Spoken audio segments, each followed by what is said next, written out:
قابل مبارکباد ہیں ہمارے عزیز سید مجاہد چشتی صاحب اور ان کے رفقا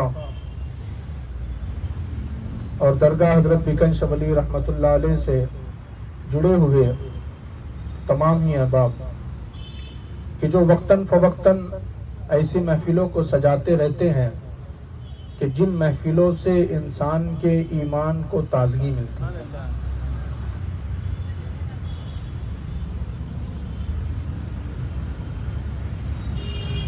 اور یہ محفلیں اس مبارک ہستی سے منسوب ہیں کہ جس کے تعلق سے ہمارے نبی کریم صلی اللہ تعالی علیہ وسلم ارشاد فرماتے ہیں کہ وجہ علی عبادہ، علی کو دیکھنا عبادت ہے۔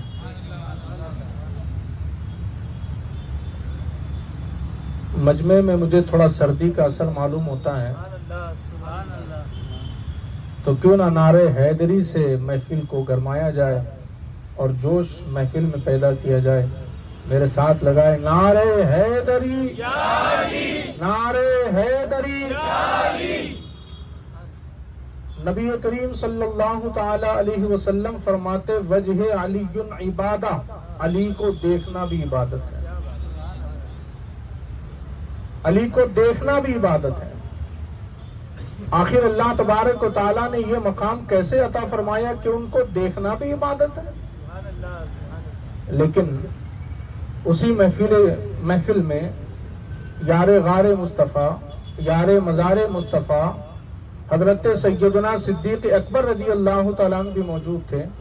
انہوں نے عرض کی یا رسول اللہ، یہ عبادت تو ہم کر لیں گے، یہ ثواب تو ہم کو مل جائے گا، یہ اجر تو ہم کو مل جائے گا کہ ہم علی کو دیکھتے رہیں گے، عبادت کا ثواب ملتا رہے گا، علی کی زیارت کرتے رہیں گے، عبادت کا ثواب مل جائے گا۔ لیکن یا رسول اللہ، دور دراز کے علاقے میں رہنے والوں کا کیا؟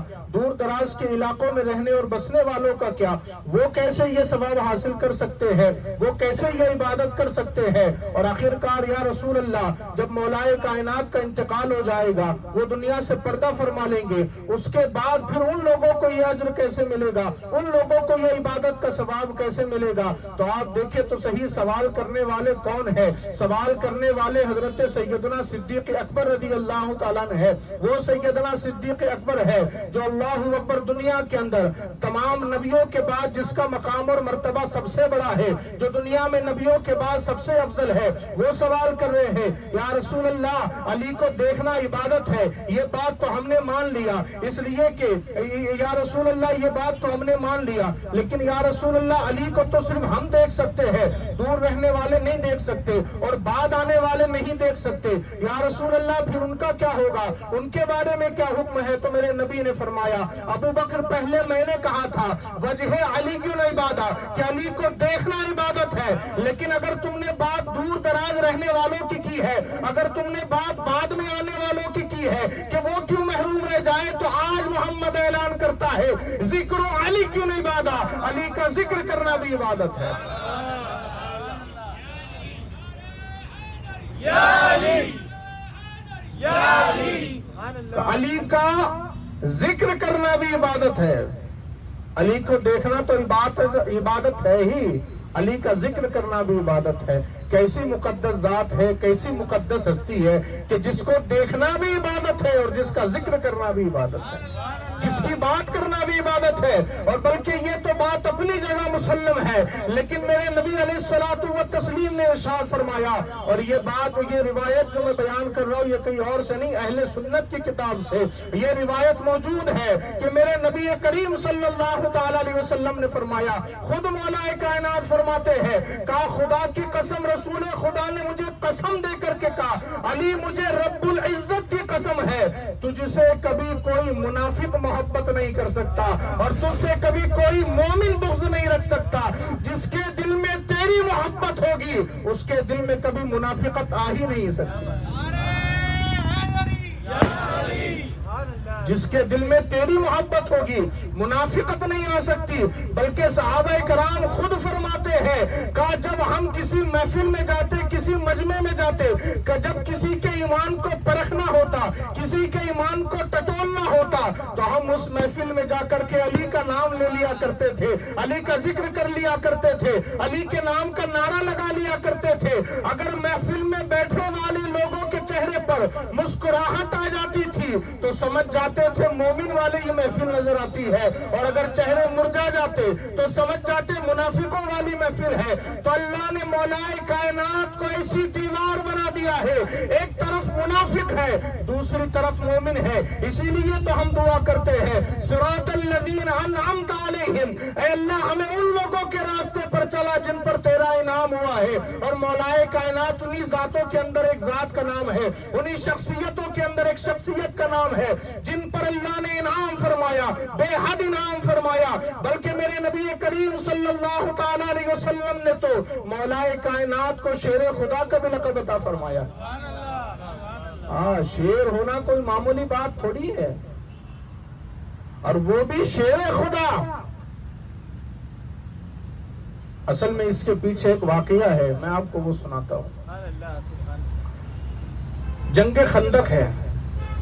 جنگ خندق کے موقع پر ادھر سے کفار آئے ہیں اور بڑا لشکر لے کر کے آئے اور مسلمانوں پر چڑھائی کرنا چاہتے ہیں, مدینے کو تباہ کرنا چاہتے ہیں. لیکن وہ خندق کے اس طرف ہے, مسلمان خندق کے اس طرف ہے. ابھی یہ جنگ شروع نہیں ہوئی تھی, اس سے پہلے منفرد جو ہے تو انفرادی طور پر مقابلہ ہوا کرتا تھا کہ تمہارے لشکر سے کوئی بہادر آئے گا, ہماری طرف سے کوئی بہادر جائے گا, پھر وہ دونوں مقابلہ کریں گے. تو انفرادی مقابلہ ہوا کرتا تھا, اور ایک پہلوان کا نام بڑا مشہور تھا. وہ پہل کا نام تھا عمرو عبد ہو, اس کا نام تھا. اور وہ پہلوان کا عالم یہ تھا, اس کے بارے میں مشہور یہ تھا کہ یہ ایک پہلوان 1000 لوگوں سے مقابلہ کر سکتا ہے, 1000 لوگوں سے مقابلہ کر سکتا ہے.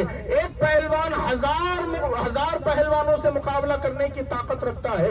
اس کے بارے میں بڑی بڑی باتیں مشہور تھی. وہ کافر تھا, مومن نہیں تھا, بے ایمان تھا, لیکن مشہور یہ تھا کہ وہ 1000 لوگوں سے مقابلہ کر سکتا ہے. اللہ اکبر, وہ کافروں کی طرف سے تھا. اب اللہ اکبر, جیسے انفرادی مقابلے کی بات آئی, سب سے پہلے وہ آگے آ گیا. اور اللہ اکبر, اس کے بارے میں مشہور یہ تھا کہ جب وہ کسی میدان میں چلا جاتا ہے تو پھر وہ میدان کو خالی کر دیا کرتا ہے. اس کے بارے میں مشہور یہ تھا جب وہ کسی جنگ میں اتر جاتا ہے تو جنگ کو جیتنا یہ کامیابی کی نشانی ہوا کرتی تھی, اس کا جنگ میں ہونا یہ کامیابی کی نشانی ہوا کرتی تھی. وہ جو جس کا نام عمرو تھا وہ آگے بڑا انفرادی مقابلے کے لیے. کافر ہنس رہے تھے, وہ کہہ رہے تھے دیکھو آج تو ہم نے عمرو کو آگے کیا ہے, اب کون ہے مسلمانوں میں جو اس کا مقابلہ کر سکتا ہے. یہ تو جس لشکر میں گھس جاتا ہے لشکر کا صفایا کر دیتا ہے, اب کوئی اس کا مقابلہ نہیں کر سکتا. لوگ کہہ رہے تھے اب ہمیں جنگ کرنے کی نوبت نہیں آئے گی, عمرو اکیلا ہی مسلمانوں کا صفایا کر دے گا, مسلمانوں کو شکست دے دے گا. وہ آگے بڑا میدان میں آیا اور آنے کے بعد اپنے گھوڑے کو گھمانے لگا اور تکبر کے انداز میں اپنے گھوڑے کو گھمانے لگا. لیکن اللہ اکبر, جب وہ اور قریب آیا نا, آنے کے بعد اس نے اعلان کیا کون ہے تم میں جو میرا مقابلہ کرے گا. جب اس نے ابھی اپنے الفاظ مکمل بھی نہیں کیے تھے کہ کون ہے مسلمانوں میں جو میرا مقابلہ کرے گا, ابھی الفاظ اور اس کی بات مکمل نہ ہوئی تھی, ادھر مولا کائنات اٹھ کر کے کھڑے ہو گئے. کہا یا رسول اللہ اجازت دیجئے, اس سے مقابلہ کرنا چاہتا ہوں. صحابہ کرام نے کہا علی جانتے ہو وہ کون ہے؟ کہ میں نہیں جانتا کسی کو, میں تو صرف اتنا جانتا ہوں کہ ہم حق پر چلنے والے لوگ ہیں, وہ باطل پر چلنے والے لوگ ہیں. کالی اس کے بارے میں مشہور یہ ہے ایک اکیلا 1000 سے مقابلہ کرتا ہے. اس کے بارے میں مشہور یہ ہے جو اس کے سامنے آ گیا اس نے کبھی دوسرے دن کا سورج نہیں دیکھا. کہ اس کے بارے میں یہ مشہور ہے. مولا کائنات اٹھ کر کے کھڑے ہو گئے. میرے نبی نے کہا علی بیٹھ جاؤ, ابھی وقت نہیں آیا. میرے نبی نے مولا کائنات کو بٹھا دیا. ادھر سے جب مولا کائنات بیٹھ گئے تو وہ دیکھ کر کے ہنسنے لگا. کہا شاید مسلمانوں میں کوئی ہے نہیں جو میرا مقابلہ کر سکے. ابھی دوسری مرتبہ اس نے للکارا تھا کہ تم میں کون ہے جو میرا مقابلہ کرے. ابھی بات پوری نہیں ہوئی تھی تو پھر شیر خدا اٹھ کر کے کھڑے ہو گئے, ادیر کرار اٹھ کر کے کھڑے ہو گئے. میرے نبی نے پھر اشارہ کیا علی بیٹھ جاؤ, ابھی وقت نہیں آیا. اللہ اکبر, جب مولا کائنات دوسری مرتبہ بیٹھ گئے اس کے بعد اس کا حوصلہ اور بڑھ گیا, اس کا حوصلہ بڑھ گیا. وہ ہنس کر کے کہنے لگا, اس نے اپنے گھوڑے سے وہ نیچے اترا اور اتر کر کہنے لگا مسلمانوں کیا تمہارے اندر کسی ماں نے بہادر پیدا نہیں کیا جو میرا مقابلہ کر سکے۔ اب پھر تیسری مرتبہ مولا کائنات اٹھ کر کے کھڑے ہوئے۔ جب تیسری مرتبہ اٹھ کر کے کھڑے ہوئے تو میرے نبی نے علی کی پیٹھ کو تھپ تھپایا، کہا علی جا اب تجھے اجازت ہے مقابلہ کرنے کی۔ بلکہ دوسری روایت بیان کرتا ہوں، میرے نبی نے خود علی کے سر پر امامہ باندھا، اپنی تلوار دکھا، جا علی اب مقابلہ کر جا کر کے۔ حضرت مولا کائنات کو جو اب تو سگنل مل گیا تھا، اب تو ہری جھنڈی مل گئی تھی۔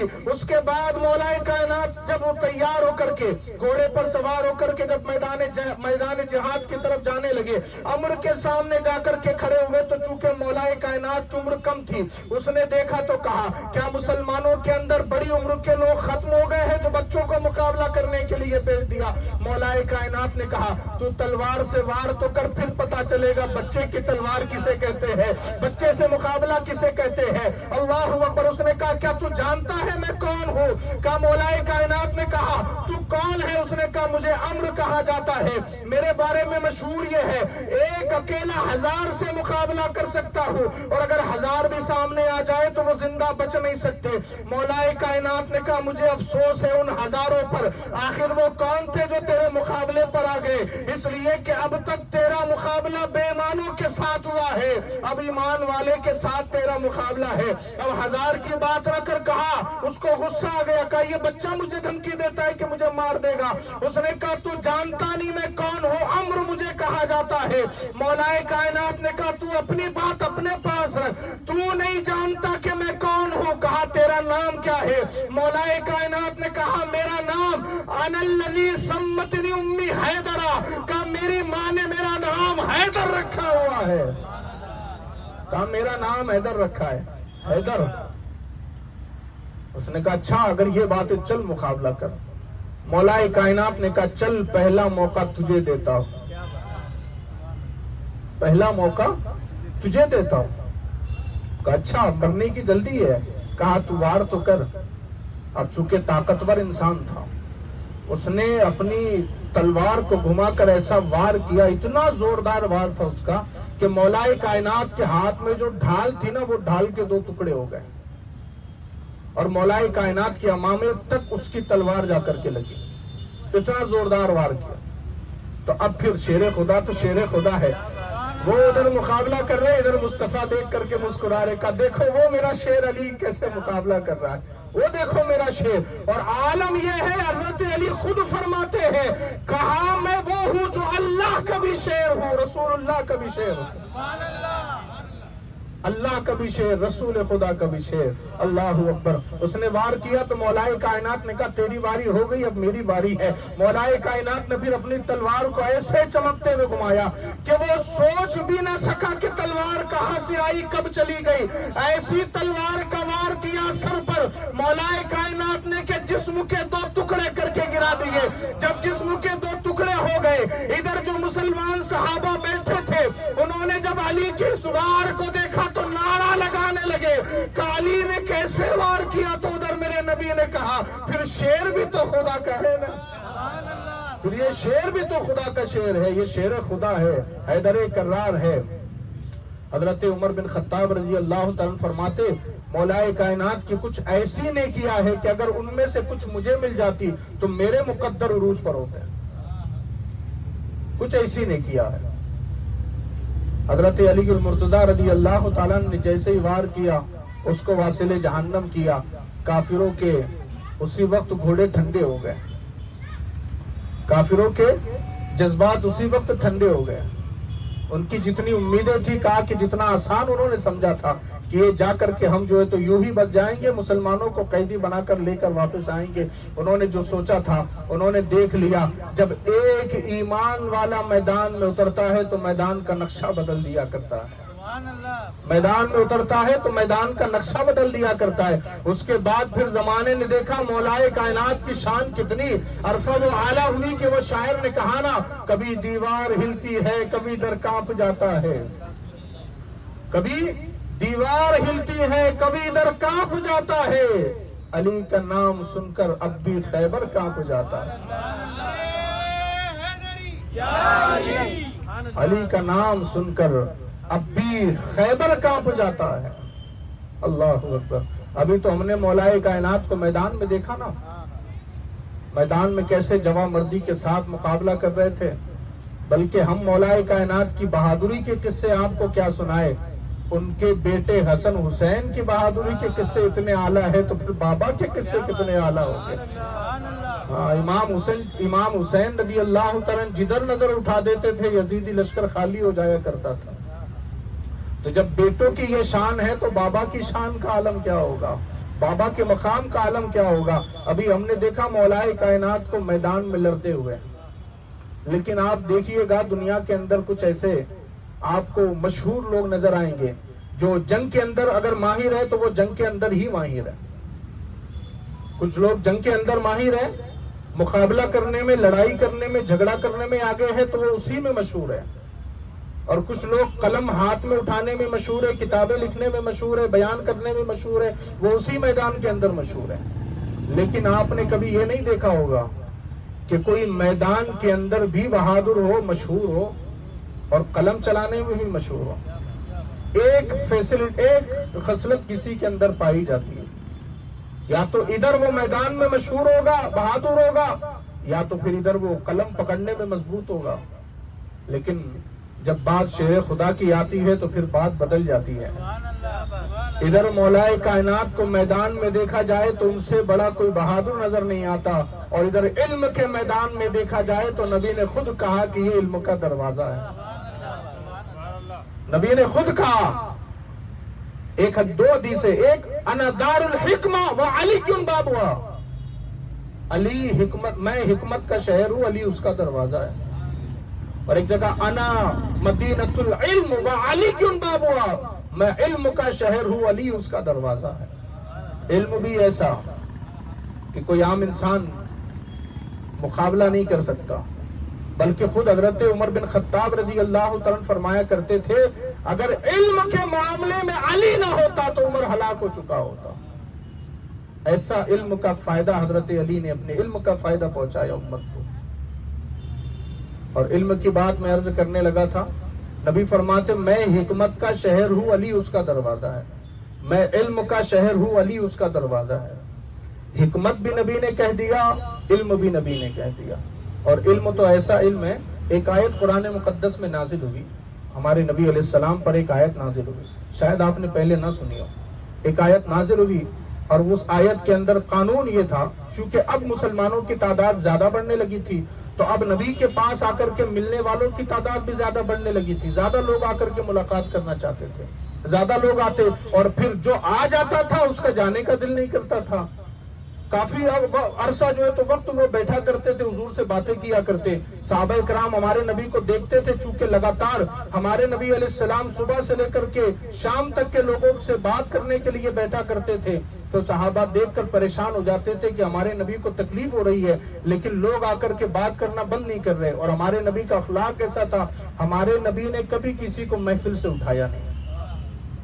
ہماری عادت ہوتی ہے نا، جب ہم پر بوجھ کوئی بن جاتا ہے تو ہم کہتے ہیں ٹھیک ہے چلو پھر ملیں گے انشاءاللہ، ٹھیک ہے چلو پھر بات کرتے ہیں، مجھے ذرا کام ہے. ہمارے نبی کا اخلاق یہ تھا، وہ جب تک بات کرتا رہے گا ہمارے نبی اس کو روکیں گے نہیں. اور ہمارے نبی کے اخلاق میں ایک یہ بھی ہے کہ ہمارے نبی علیہ الصلوۃ والتسلیم اپنی بات کم کرتے تھے، لوگوں کی بات زیادہ سنتے تھے. لیکن اب ہو گیا الٹا، ہم نے اس کو الٹا کر دیا. ہم اپنی بات زیادہ بولنا چاہتے ہیں، لوگوں کی بات کم سننا چاہتے ہیں. اپنی بات لوگوں کو منوانا چاہتے ہیں، لوگوں کی بات ماننا نہیں چاہتے. تو ایک آیت نازل ہو گئی کہ اب یہ جو لوگ گھنٹوں گھنٹوں بیٹھتے ہیں نا، اللہ نے قرآن میں نازل کر دیا ہے. دیکھیں نا اللہ بھی اپنے حبیب سے کتنی محبت کرتا ہے، کتنا پیار کرتا ہے وہ اپنے نبی سے، کہ اللہ نے دیکھا کہ میرے حبیب سے گھنٹوں گھنٹوں لوگ بیٹھ کر کے باتیں کر رہے ہیں. اللہ نے قانون بنا دیا کہ اب جو بھی میرے نبی کے پاس آئے گا بات کرنے کے لیے، گفتگو کرنے کے لیے، اللہ نے قرآن میں آیت نازل کر دی، قانون بنا دیا، جو بھی میرے نبی کے پاس آئے گا بات کرنے کے لیے تو اب سے اس کو پہلے صدقہ کرنا پڑے گا، پھر وہ نبی سے بات کرے گا. اس سے کچھ لوگ کم ہو جاتے ہیں، ظاہر سی بات ہے کہ بات کرنے سے پہلے صدقہ دو، پھر نبی سے گفتگو کرو، پھر نبی سے بات کرو. اب جیسے ہی یہ آیت نازل ہوئی تو حضرت مولا کائنات علی شیر خدا رضی اللہ تعالیٰ نے سب سے پہلے صدقہ دیا، سب سے پہلے صدقہ دیا، اور سب سے پہلے نبی کی بارگاہ میں پہنچے، عرض کی یا رسول اللہ صدقہ دے کر آپ تک پہنچاؤ۔ میرے نبی نے کہا علی بولو کیا بات کرنا چاہتے ہو، پوچھو کیا سوال کرنا چاہتے ہو۔ بہت سارے سوال، 12 سے 13 سوال حضرت علی المرتضیٰ نے کیے، ایک انسان کی زندگی کے بارے میں، اس کو کیسا ہونا چاہیے، بہت سارے، ایک لمبی فہرست ہے اس کی، تو بہت سارے سوالات کیے۔ جب بات طویل ہو گئی، گفتگو طویل ہو گئی، تو جب گفتگو طویل ہو گئی نا تو پھر تھوڑا سا آپ لوگ آگے آ جائیں، ادھر بھی جگہ خالی ہے، پیچھے کم جگہ ہے، تو آپ لوگ آگے آ جائیے، تھوڑا سا توجہ ہے، توجہ ہے آپ سب کی۔ نعرے تکبیر، نعرے رسالت، نعرے حیدری، یا علی۔ تو مولا کائنات نے سب سے پہلے صدقہ دیا، سب سے پہلے نبی کی بارگاہ میں پہنچے، بہت لمبی طویل گفتگو ہو گئی، اور یہ قرآن کی واحد آیت ہے اور خدا کا واحد حکم ہے جس پر علی کے سوا کسی کو عمل کرنے کا موقع ملا ہی نہیں۔ اس حکم پر خدا کے مولا کائنات کے علاوہ کسی نے عمل نہیں کیا، کیونکہ وقت ہی نہیں ملا۔ ابھی مولا کائنات ابھی گفتگو ہی کر رہے تھے، اللہ نے پھر جبریل کو بھیجا، دوسری آیت نازل کی، کہا جبریل میرے حبیب کو جا کر کے سنا دو، پہلا جو ہم نے صدقے کا حکم نازل کیا تھا وہ ہم اس کو منسوخ کر دیتے ہیں، اب اس کو ہم نے منسوخ کر دیا، حکم ختم ہو گیا، اب تمہیں صدقہ دینے کی ضرورت نہیں ہے۔ تو گویا کہ ایک دیوانہ تو یوں سوچتا ہے نا، شاید خدا نے حکم نازل ہی اس لیے کیا تھا تاکہ علی اس پر عمل کر لے، پھر وہ راستہ ہی بند کر دیا جائے، وہ دروازہ ہی بند کر دیا جائے۔ تو وہ واحد خدا کا حکم ہے جس پر صرف مولا کائنات نے عمل کیا، کسی اور کو موقع ہی نہیں ملا عمل کرنے کا۔ اتنے سوالات میرے نبی علیہ السلام سے کیے، اور میں بات علم کی کر رہا تھا۔ ایک مرتبہ نماز ظہر کا وقت تھا، مولا کائنات نماز ظہر پڑھانے کے لیے آگے بڑھ رہے تھے، کچھ منافقین تھے نفرت کرنے والے، تو ان کا ارادہ یہ تھا کہ آج ہم نے ظہر کی نماز کو لیٹ کرانا ہے، کسی طرح حضرت علی کو باتوں میں الجھائیں گے اور ظہر کی نماز میں تاخیر کرا دیں گے، ان کا یہ ارادہ تھا۔ مولا کائنات مسجد میں داخل ہوئے اور سیدھے مصلی پر چڑھے اور وہ نماز کی تیاری شروع کرنے لگے، تو پیچھے سے کسی نے آواز لگا دی، کہا علی آپ مصلی پر چڑھ رہے ہو، نماز پڑھا رہے، اس سے پہلے ہمارے کچھ سوالات جواب دے دو۔ حضرت علی المرتضیٰ نے کہا ٹھیک ہے پوچھ لو، تم کیا پوچھنا چاہتے ہو۔ بلکہ مولا کائنات نے تو خود اعلان کر رکھا تھا کہ تم میں مجھ سے جو انسان جو سوال کرنا چاہتا ہے وہ کر سکتا ہے، تو کہا پوچھ لو جو پوچھنا چاہتے ہو۔ اب انہوں نے سوچا تھا ہم باتوں میں حضرت علی کو الجھائیں گے، نماز میں تاخیر ہو جائیں گی، ان کا مقصد ہی یہ تھا۔ انہوں نے آ کر کے پوچھ لیا، آپ کی بھی توجہ چاہتا ہوں، انہوں نے آ کر کے پوچھ لیا اے علی ذرا یہ تو بتائیے کون سا جانور انڈا دیتا ہے اور کون سا جانور بچہ پیدا کرتا ہے؟ کون سا جانور انڈا دیتا ہے اور کون سا جانور بچہ پیدا کرتا ہے؟ اب ان کا خیال یہ تھا حضرت علی حساب لگائیں گے، سوچیں گے، وہ گائے کے بارے میں سوچیں گے، بکری کے بارے میں سوچیں گے، بھیڑ کے بارے میں سوچیں گے، ہرن پھر ذہن میں آئے گا، پھر شیر ذہن میں آئے گا، کہا وہ سوچیں گے کریں گے، ہمارا مقصد پورا ہو جائے گا، نماز میں تاخیر ہو جائیں گے۔ اب چونکہ واقعی میں ہے تو مشکل سوال نا، کہ کون سا جانور انڈا دیتا ہے، کون سا بچہ پیدا کرتا ہے؟ حضرت علی المرتضیٰ نے کہا نماز میں تاخیر ہو رہی ہے، آؤ 2 جملوں میں تمہارا جواب دے دوں، نماز میں تاخیر نہ ہو جائے، 2 جملوں میں تمہارا جواب دے دو۔ کہا جواب دے دیجئے۔ تو مولا کائنات نے کہا تمہارا سوال یہ ہے کہ کون سا جانور انڈا دیتا ہے، کون سا جانور بچہ پیدا کرتا ہے؟ علی یہ جواب دیتا ہے جس جانور کے کان اندر ہوتے ہیں وہ انڈا دیتا ہے، جس کے کان باہر ہوتے ہیں وہ بچہ پیدا کرتا ہے۔ سبحان اللہ، سبحان اللہ، یا علی، یا علی، کیا بات ہے، سبحان اللہ۔ علم دیکھیے کیسا ہے، وہ تو سوچ رہے تھے نا شاید حضرت علی سوچیں گے کہ ہاں بکری بچہ پیدا کرتی ہے، ہرن بچہ پیدا کرتی ہے، گائے بچہ پیدا کرتی ہے، شیرنی بچہ پیدا کرتی ہے، پھر سوچیں گے وہ ہاں مرغی جو ہے تو انڈا دیتی ہے، بدک انڈا دیتی ہے، شتر مرغ انڈا دیتا ہے، یہ انڈا، وہ ان کا مقصد تھا. یہ سوچیں گے ہمارا مقصد پورا ہو جائے گا، تاخیر ہو جائیں گی. حضرت علی المرتضیٰ نے کہا مجھے نبی نے علم کا دروازہ یوں ہی تو نہیں کہہ دیا نا. ہم کسی کو جلدی اپنا دوست نہیں کہتے، ہم کسی کو جلدی اپنا دوست نہیں کہتے، کسی کو جلدی اپنا بھائی نہیں کہتے. میرے نبی نے یوں ہی تھوڑی حضرت علی کو علم کا دروازہ کہہ دیا تھا. لیکن ایک روایت اور سنانا چاہتا ہوں آپ کو، چونکہ یہ روایت ہے تو ہم بچپن سے سنتے آ رہے کہ نبی نے فرمایا کہ میں علم کا شہر ہوں، علی اس کا دروازہ ہے. ایک روایت ہے کہ جو شاید بہت ہی کم محفلوں میں بیان کی جاتی ہے اور بہت کم لوگوں کو وہ روایت پتا ہو، اور یہ بھی اہل سنت کی کتاب میں روایت موجود ہے. میرے نبی نے فرمایا میں علم کا شہر ہوں، ابو بکر اس کی بنیاد ہے. توجہ ہے آپ کی؟ میں علم کا شہر ہوں، ابو بکر اس کی بنیاد ہے، عمر اس کی دیواریں ہیں، اور عثمان اس کی چھت ہے، اور علی اس کا دروازہ. یہ پوری روایت ہے جو بہت کم ہی لوگ بیان کرتے ہیں، لیکن آج ہی میں نے چونکہ پڑھی ہے اس لیے میں نے کہا کہ یہ بیان کرنی ضروری ہے، بیان کرنی چاہیے. تو آپ دیکھیں علم ایسا. ایک مرتبہ یہودی آ گئے، 12 یہودیوں کے بڑے بڑے عالم آ گئے، اور آ کر کے انہوں نے کہا، انہوں نے کچھ سوالات کیے، بہت سارے انہوں نے سوال کیے، 7 سوال کیے. کہ ایک کون ہے جس کا دوسرا نہیں، 2 کون ہے جس کا تیسرا نہیں، 3 کون ہے جس کا چوتھا نہیں. حضرت مولا کائنات سارے سب کے جوابات دیتے رہے. ایسا علم کہ ہم سے بھی اگر کوئی مسئلہ پوچھا جائے کبھی تو ہم اٹک جاتے، ہم بولتے کہ ٹھیک ہے ہم آپ کو بعد میں بتاتے ہیں، کسی سے پوچھ کر یا کتاب میں دیکھ کر بتاتے. لیکن مولا کائنات سے ایسے ایسے نیچر کے بارے میں سوالات کیے گئے، مولا کائنات نے ہر ایک کا جواب دیا، ہر ایک کا جواب دیا. ایسا علم اللہ تبارک و تعالیٰ نے عطا فرمایا. حضرت عمر بن خطاب نے اسی لیے تو کہا تھا کہ اگر علی نہ ہوتا تو عمر ہلاک ہو چکا ہوتا. بلکہ مولا کائنات کی مرضی پر اللہ نے کئی آیتیں قرآن میں نازل فرمائی. وہ شان حضرت مولا کائنات کہ جن کی مرضی پر اللہ نے قرآن میں آیتیں نازل فرمائی. اور ایک قرآن مقدس میں آیت ہے، حضرت عبداللہ ابن مسعود رضی اللہ تعالیٰ فرماتے، کہا یہ جو اللہ نے حکم دیا نا، انما المؤمنون انما ولیکم اللہ ورسولہ، کہ تمہارا مولا اللہ بھی ہے، رسول بھی ہے، فرشتے بھی ہے، جبریل بھی ہے، مومن بھی ہے. وہ پوری آیت ہے. تو حضرت عبداللہ ابن مسعود فرماتے کہ یہ جو اللہ تبارک و تعالیٰ نے فرمایا نا کہ تمہارا دوست مومن ہے، حضرت عبداللہ ابن مسعود فرماتے اس سے مراد حضرت علی کی ذات ہے، اس سے مراد حضرت علی المرتضیٰ کی ذات ہے کہ وہ مولا ہے مسلمانوں کے. کیونکہ میرے نبی نے تو خود فرمایا نا، من کنت مولا ہوں فہذا علی المولا، کہ میں جس کا مولا ہوں علی بھی اس کا مولا ہے.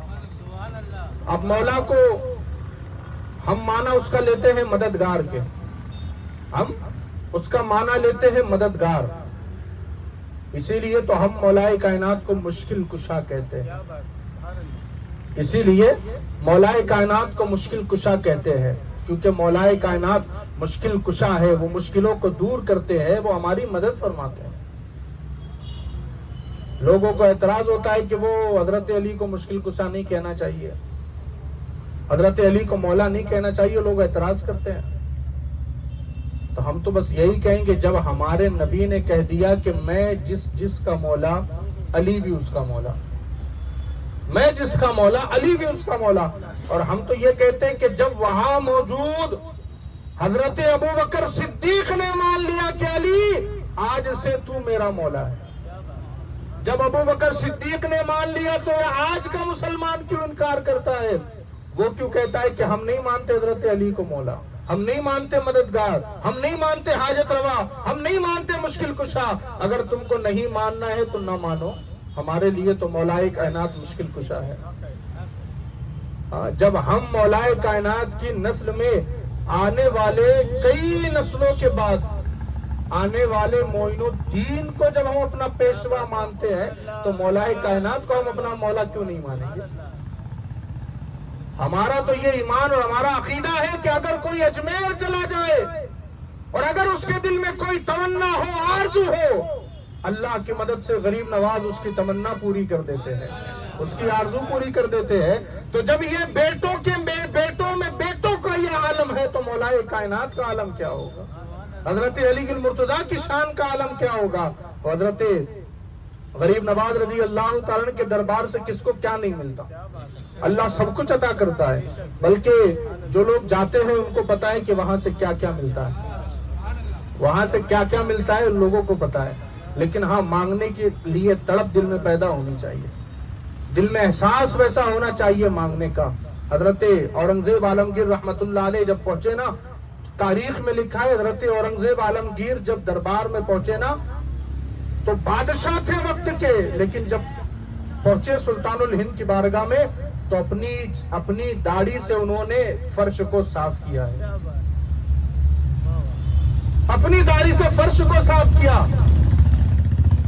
ہمارا حال یہ ہوتا ہے کہ اگر ہم کہیں چلے جائیں تو ہمارا امامہ تھوڑا سرکنا بھی نہیں چاہیے، ہمارے کپڑے ٹائٹ ہونے چاہیے، اگر ہم کہیں چلے جائیں تو ہماری ٹوپی بھی برابر ہونی چاہیے۔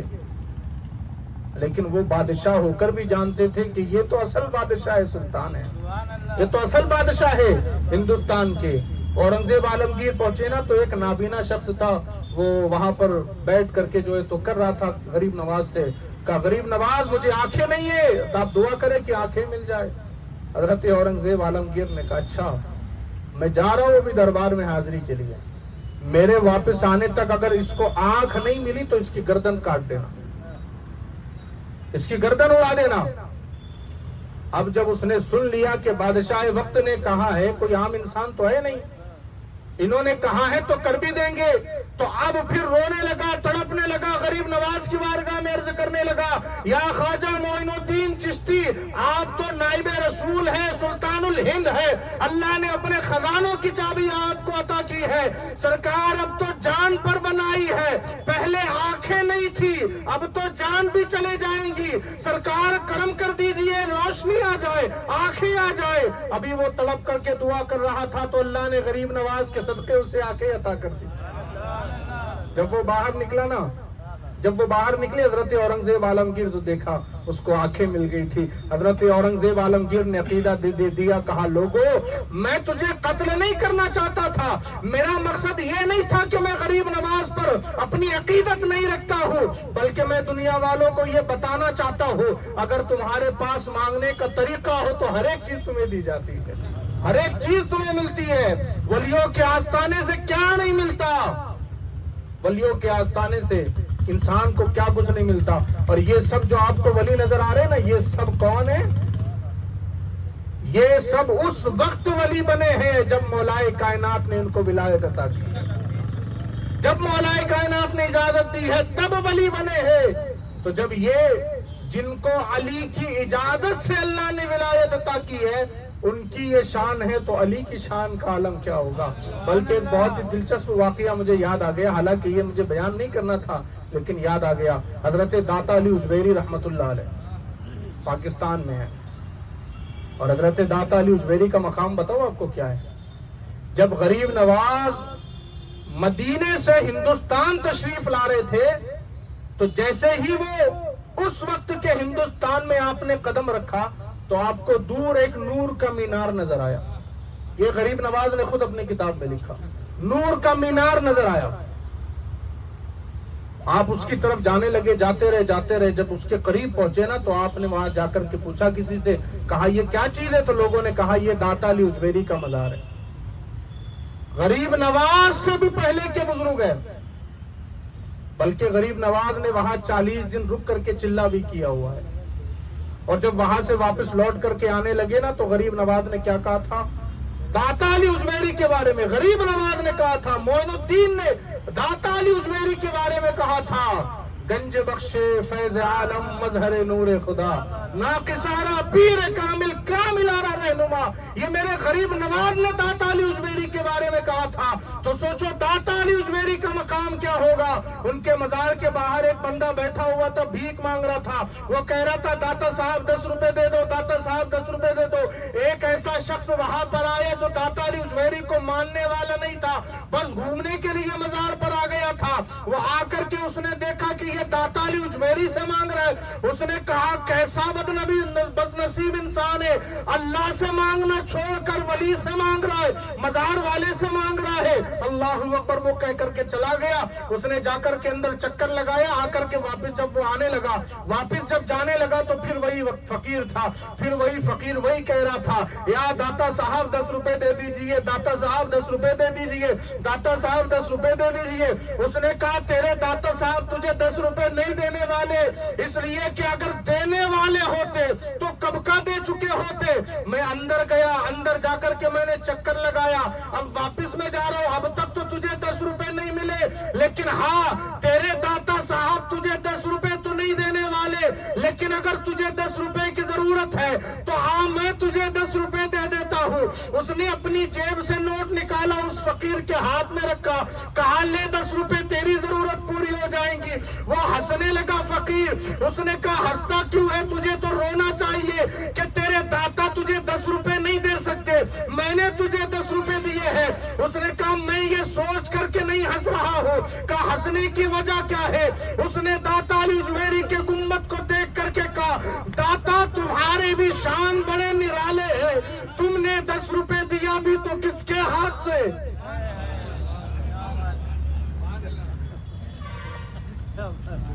داتا تم نے دلایا بھی تو کس کے ہاتھ سے؟ جو تم کو مانتا نہیں تھا اسی کے ہاتھ سے 10 روپے دلا دیے۔ کہا میں تیرے دینے پر خوش نہیں ہو رہا ہوں، داتا کے تیرے ذریعے دلانے پر خوش ہو رہا ہوں۔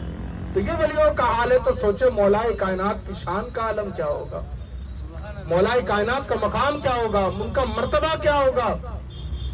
ایک مرتبہ جنگ کے لیے ہمارے نبی علیہ السلام جانے لگے، تو حضور جب بھی جنگ کے موقع پر جاتے تو کسی صحابی کو اپنا نائب بنا دیا کرتے تھے مدینے میں، اور آقا علیہ السلام جنگ کے لیے جایا کرتے تھے۔ جب جانے لگے جنگ کے لیے تو ہمارے نبی علیہ السلام نے حضرت علی المرتضیٰ سے کہا علی کہ تم یہاں ٹھہرو، ہم جنگ کے لیے جا رہے ہیں تو میں تمہیں اپنا نائب بنا کر کے یہاں رکاتا ہوں، تم یہاں رہ کر کے نمازیں پڑھاؤ، تم یہاں رہ کر کے مسلمانوں کا خیال رکھو، تم یہاں رہ کر کے مدینے کی حفاظت کرو۔ ہم جنگ کے لیے جا رہے، اب کوئی اور انسان ہوتا تو وہ تو چاہتا ہی ہے نا کہ میں سکون سے بیٹھا رہوں، دوسرے لوگ لڑتے رہے، اپنی جانیں قربان کرتے رہے، لیکن مولا کائنات کو جنگ سے ایسی محبت تھی، تلوار ذوالفقار حیدری کو چلانے سے ایسی محبت تھی میرے مولا کو کہ انہوں نے عرض کی یا رسول اللہ سارے مسلمان تو جا رہے شہادت کا جام پینے کے لیے، اور علی مدینے میں بیٹھ کر کے بچوں اور بوڑھوں کی حفاظت کرتا رہے۔ کہا یا رسول اللہ مجھے بھی اجازت دیے کہ میں آپ کے ساتھ چلوں۔ میرے نبی نے کہا علی کیا تمہارے لیے یہ بات مناسب نہیں کہ جیسے موسیٰ کوہ طور پر گئے تھے تو ہارون کو اپنا نائب بنا کر کے گئے تھے، ایسے ہی میں جنگ پر جا رہا ہوں تو تمہیں اپنا نائب بنا کر کے جا رہا ہوں۔ اور آگے کے الفاظ ہے لیکن یاد رکھنا علی میرے بعد کوئی نبی نہیں آنے والا۔ تو حضرت علی المرتضیٰ کو ایسی محبت تھی جنگ سے، ایسی محبت تھی کہ جب آپ جنگ کے میدان میں جب جایا کرتے تھے نا تو لوگ حضرت علی المرتضیٰ رضی اللہ تعالیٰ عنہ کے چہرے کو دیکھ کر کے سمجھ جایا کرتے تھے آج جو ہے تو علی آج کمال دکھانے والے ہیں۔ بلکہ جنگ بدر کے میدان کا حال بتاؤ، 70 کافروں کو مارا گیا تھا، 70 کفار مکہ مارے گئے تھے۔ بعد میں جب حساب لگایا گیا تو پتا چلا 35 تو اکیلے مولا کائنات نے مارے، آدھے صرف حضرت مولا کائنات نے مارے۔ ایسا حال ہے حضرت مولا کائنات کا، ایسی شان، ایسی عظمت، ایسا مقام، ایسی بزرگی اللہ نے عطا فرمائی ہے کہ علامہ قاضی ثناء اللہ پانی پتی فرماتے کہ اس امت محمدیہ کے اندر جو ولی بنا ہے وہ علی کے صدقے میں بنا ہے۔ اور آگے لکھتے ہیں کہ یہ امت ہے، حضرت آدم سے لے کر عیسیٰ تک جتنے ولی بنے ہیں وہ بھی سب علی کی روح کے صدقے میں ولی بنے۔ یہ شان حضرت مولا کائنات کہ جن کو الفاظوں میں بیان نہیں کیا جا سکتا۔ آپ سوچیں نا اس سے بڑھ کر کے شان کیا ہوگی۔ میرے نبی نے اپنی چہیتی بیٹی حضرت علی کے نکاح میں دے دی، حضرت علی کے نکاح میں. اور ایک مرتبہ حضرت فاطمۃ الزہرا اور حضرت مولا کائنات کے درمیان کسی بات پر بحث ہو گئی تو حضرت علی گھر سے نکل گئے غصے سے مسجد نبوی میں جا کر کے. اس وقت چٹائی نہیں بچھی ہوئی تھی تو زمین پر جا کر کے لیٹ گئے مولا کائنات, اور آپ کی چادر جو جسم پر تھی وہ بھی سرک گئی تو زمین کی مٹی حضرت علی کی پشت پر لگ گئی, پیٹھ پر. میرے نبی کو پتا چلا کہ فاطمہ اور علی کی بحث ہوئی ہے تو علی چلے گئے تو میرے نبی علی کو تلاش کرنے لگے, حضرت علی کو ڈھونڈنے لگے. جب حضرت علی کا پتا چلا کہ وہ مسجد نبوی میں ہے تو حضرت علی المرتضیٰ کے پاس میرے نبی آئے اور انہوں نے دیکھا کہ میرے نبی حضرت علی کی پیٹھ پر مٹی لگی ہوئی ہے, مٹی. تو میرے نبی نے کہا یا ابا تراب, اٹھ جائے مٹی والے. تو اس کے بعد سے نبی نے ایک مرتبہ کہا ابا تراب. اس کے بعد سے حضرت علی کو جب بھی کوئی ابو تراب کہہ کر کے پکارتا تھا مولائے کائنات خوش ہو جایا کرتے تھے اور کہتے تھے ہاں ہاں مجھے اسی نام سے بلایا کرو کیونکہ یہ نام میرے نبی نے مجھے عطا فرمایا, یہ نام میرے نبی نے مجھے عطا کیا ہے. ایسی محبت مولائے کائنات کو ہمارے نبی سے, اور ایسا مقام کہ ہمارے نبی نے فرمایا کہ من کنت مولا ہوں فہذا علی المولا, کہ میں جس کا مولا ہوں علی اس کا مولا. سینکڑوں روایتیں حضرت مولائے کائنات کی شان میں, سینکڑوں روایتیں کہ جن کو بیان کرنا ممکن تو نہیں ہے, اور کچھ واقعات میں پہلے بھی بیان کر چکا, گزشتہ جمعہ بھی میں بیان کر چکا, اس لیے وہ واقعات میں ریپیٹ نہیں کرنا چاہتا. تو بس اتنا سمجھ لیجئے کہ مولائے کائنات علی المرتضیٰ شیر خدا رضی اللہ تعالیٰ کی آج یعنی 13 رجب المرجب کو ولادت کی تاریخ ہے. اپنے گھر میں بچہ پیدا ہوتا ہے تو ہر سال برتھ ڈے مناتے نا, ہر سال برتھ ڈے مناتے, اور جو لوگ کہتے ہیں کہ ہم نہیں مناتے وہ بھی چوری چھپے بناتے, کالی تھیلی میں کیک ڈال کے لاتے. ہر سال منائیں گے, اور اگر نہیں ایسا بھی نہیں تو کم از کم ایک دوسرے کو وش کر دیں گے, مبارکبادی دے دیں گے. تو نہیں کرنے والے بھی کرتے اور پھر کہتے کہ ہم نہیں کرتے. تو جب تم اپنے محلے کے اندر بگڑے ہوئے بچے کا تم برتھ ڈے مناتے ہو, یوم پیدائش مناتے ہو, تو پھر ہم مولائے کائنات کا جنم دن کیوں نہ منائیں, علی المرتضیٰ کی ولادت کا دن کیوں نہ منائے؟ اس لیے کہ علی المرتضیٰ کا حال یہ ہے کہ اگر وہ نہ ہوتے تو بھکن شولی ہم کو تھوڑی ملتے تھے, اگر وہ نہ ہوتے تو پیر غیب صاحب تھوڑی ہم کو ملتے. اس لیے کہ ولایت بڑھتی ہی علی کے دربار سے ہے, ولایت بڑھتی ہی علی کے در سے ہے. تو وہ کسی شاعر نے کہا تھا, وہ شعر تو مجھے یاد نہیں ہے لیکن اس کا جملہ مجھے یاد ہے کہ لوگ علی کہتے کہتے ولی بن جایا کرتے ہیں, علی کہتے کہتے ولی بن جایا کرتے. اور پھر علی کا ذکر کیوں نہیں ہونا چاہیے, علی کی بات کیوں نہیں ہونی چاہیے, ابو تراب کی بات کیوں نہیں ہونی چاہیے؟ وہ شاعر نے کہا نا, علی کا ذکر مقدر سوار دیتا ہے, علی کا ذکر مقدر سوار دیتا ہے, علی کا بغض تو چہرہ بگاڑ دیتا ہے. اور علی کے ذکر کو ادنا نہ سمجھ اے منکر, علی وہ ہے جو ایک ہاتھ سے خیبر اکھاڑ دیتا ہے, علی وہ ہے جو ایک ہاتھ سے خیبر اکھاڑ دیتا ہے. اللہ رب العزت کی بارگاہ میں دعا کرتا ہوں, اللہ ہم تمام کو مولائے کائنات کا صدقہ عطا فرمائے. کہنے سننے میں جو غلطی ہو اللہ اپنے فضل و کرم سے معاف فرمائے. اللہ ہم تمام کو مولائے کائنات کی سیرت پر عمل کرنے کی توفیق عطا فرمائے. وآخر دعوانا الحمدللہ رب العالمین. السلام علیکم ورحمۃ اللہ.